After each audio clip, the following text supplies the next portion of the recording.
আমি ভব ঘুরে হব, এটাই আমার অ্যাম্বিশন। এই যে ভাইপো আমার আনাজ ফানাজ সব কাটছে। চলুন ভিউয়ার্স, রান্নাটা দেখাই কীভাবে রান্না কি করি। মাছ ছাড়ার মতো উপযুক্ত হয়ে গেছে তেল।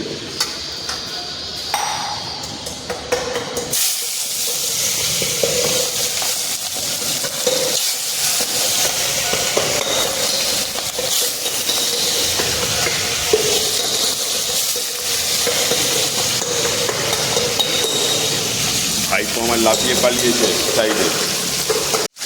মাছের 1 পিস হয়ে গেছে, আর তুলতে দিতে হবে এবার।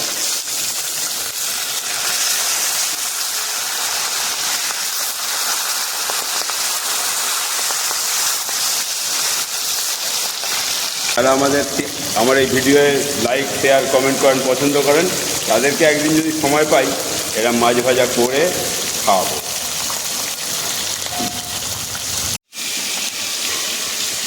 মাছ ভাজা করে তুলে রাখলাম, এবার পটলটা ছেড়ে দিয়েছি। আমার আবার একটু এই পটলের দানাটা পাকা হবে, পটলের দানা দানা পটল হবে, সেটাই পছন্দ করি আমি। আপনারা কীরকম পটল পছন্দ করেন একটু জানাবেন।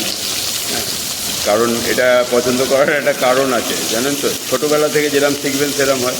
আমি যেটা শিখেছি, আমার দাদু বলতো, মানে মামাতো দাদু বলতো, উচ্ছে খাবে কচি আর পটল খাবে বিচি।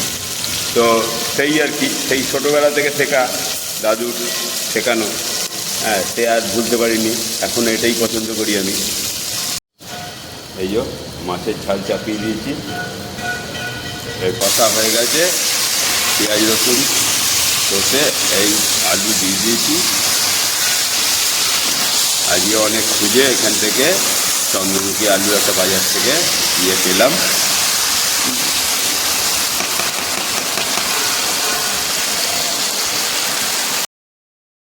আর এই মাছগুলো রইল ওবেলার জন্য বানাবো। ব্যাস, আলু পটলের তরকারি রেডি। শয়নে স্বপনে কিংবা জাগরণে, দেখুন খিদে পেয়েছে প্রচুর, কিন্তু আপনাদের কথা আমি ভুলিনি। আপনাদের জন্য রেকর্ডিংটা আগে করে নিচ্ছি। এই যে দেখুন, ভাত আর পটল আলুর তরকারি আর মাছের ঝাল। হ্যাঁ ভাইপো, কিরম হয়েছে? হ্যাঁ, ভালো হয়েছে তো নাকি এমনি বলছি ভালো হয়েছে? মুখে হাসিটা এসছে ভাইপোটা। আচ্ছা ঠিক আছে।